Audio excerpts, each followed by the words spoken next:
Всем здравствуйте! Как ваши дела?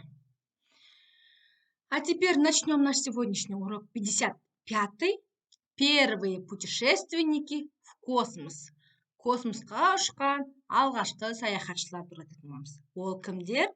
Ол космонавттар. Космонавты упражнение первый жаттап аламыз. В темном небе звезды светят. Космонавт летит в ракете. День летит и ночь летит, и на землю вниз глядит. Видит сверху он поля, горы, реки и моря.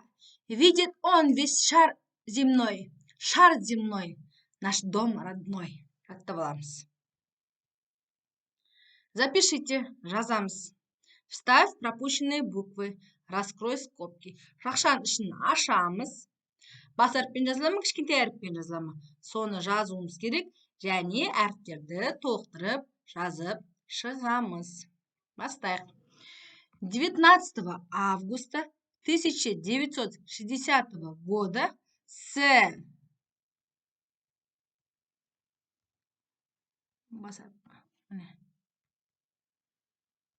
космодрома Байконур, мынаны сызып тастаймыз. Мынау бізге керек осы. Бас әріппен жазамыз.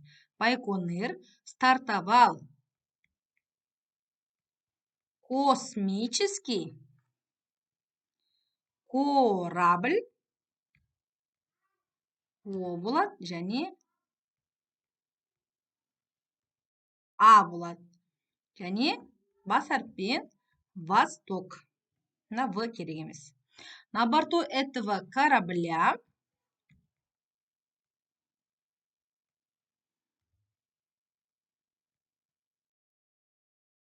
были собаки.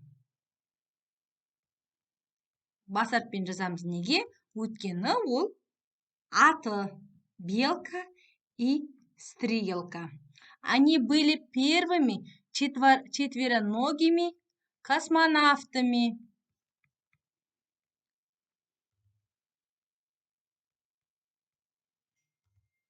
Которые облетели вокруг Земли и вернулись. Алғашқы космосқа барып келген космонавттар бұл иттер, белка мен стрелка еді. Келесі жаттығуға өтеміз. Упражнение третье. Послушай. Тыңда. Космонавт надевает особый космический костюм. Это скафандр. Он защищает космонавта. Космонавт арнайы космонавтқа тігілген киімді киеді. Оның аты скафандр деп аталады. Ол космонавтты қорғап тұрады. В космосе человек и окружающие предметы теряют вес. Это состояние называется невесомостью. Космоста адамды және соны қоршаған заттардың барлығы өзінің тартылыс күшін жоғалтып, яғни олар қалғып ұшып жүреді. Бұл күйді қалғу деп атаймыз, ауада қалғып ұшып жүру. Тартылыс күші жоқ. Планеты, спутники, космические корабли имеют свой путь. Этот путь – орбита. Планеталар, спутниктер, космос корабльдер өзінің жолы бар. Әрбірінің өзінің жолы бар. Бір-бірімен түйісіп қалмас үшін. Бұл жолда орбита деп айтамыз. В космосе есть космический дом, где работают космонавты. Это орбитальная станция. Космоста үй бар. Ол үйде космонавттар жұмыс жасайды. Бұл станция, яғни орбитаның ішіндегі станция, үйі деп аталады. Келесі жаттығу. Прочитай диалог. Тыңдаймыз. Юрий Гагарин подошел к космическому кораблю, которым он полетит в космос. Перед входом в кабину он снял обувь. Друзья заулыбались и спросили: «Зачем ты снял обувь?» «Корабль – это дом, а перед входом в дом снимает обувь», – серьезно ответил Юрий Алексеевич. Юрий Гагарин космосқа ұшар алдында өзінің корабліне жақындап келіп, ішіне кіретін кезде аяқ киімін шешіп қояды. Достары күледі. неге аяқ киіміңді шештің дейді. Сонда айтады, бұл біздің үйіміз ғой.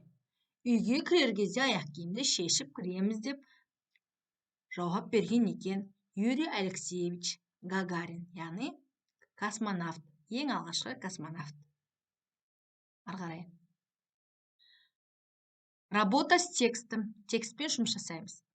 Выпиши выделенные слова. Токтар Аубакиров – первый казахстанский космонавт. Он проработал на орбитальной станции почти 8 суток. Токтар Аубакиров открыл космическую страницу независимого Казахстана. Токтар Аубакиров Қазақтан шыққан алғашқы космонавт. Ол бағанағы космостағы үйде 8 күн жұмыс жасады. Сөйтіп, ол тәуелсіз Қазақстанның өзінің космос парағын ашты, яғни жаңалықтар енгізді Қазақстан үшін деген сөз. На какой вопрос отвечает выделенные слова? Қарамен жазылған сөздер қандай сұрақтарға жауап берді? Что сделал? Проработал. Что сделал? Открыл. Какое имеет значение? Қандай мағынаны білдіреді? Проработал. Жұмыс жасады деген сөз. Открыл. Ашты. Что сделал? Проработал. Открыл. Екеуі де глагол. Ары қарай. Назови правильный вариант. Дұрыс жауапты таңда дейді. Летом мы обычно отдыхаем на море, отдохнули на море. Енді қараңыз. Жазда біз көбінесе отдыхаем на море. Теңізде демаламыз. Отдохнули на море. Теңізде демалдық. Қайсысы дұрыс? Әрине, отдыхаем на море. Біз жазда теңізде демаламыз. Ал отдохнули на море бұл өткен шақта айтылып тұрған сөз. Вчера журналист долго написал статью, писал статью. Жауабы писал статью. А бұл жерде писал статью. Бұл да өткен шақта айтылып тұрған сөз. Прошедшее времяда. Өткені вчера. Яғни кеше журналист ұзақ статьяны жазды. Ол прошедшее времяда айтылып тұрған сөз болғасын. Осылай, осы жауап дұрыс.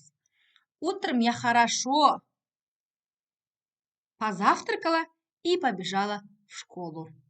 Мен таңертең жақсылап таңғы асымды ішіп, мектепке қарай жүгірдім. Яғни позавтракала ішіп алдым да деген сөз, я? Тамақты іштім.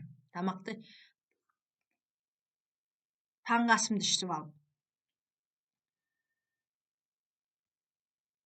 Вчера они встретили космонавтов, встречают космонавтов.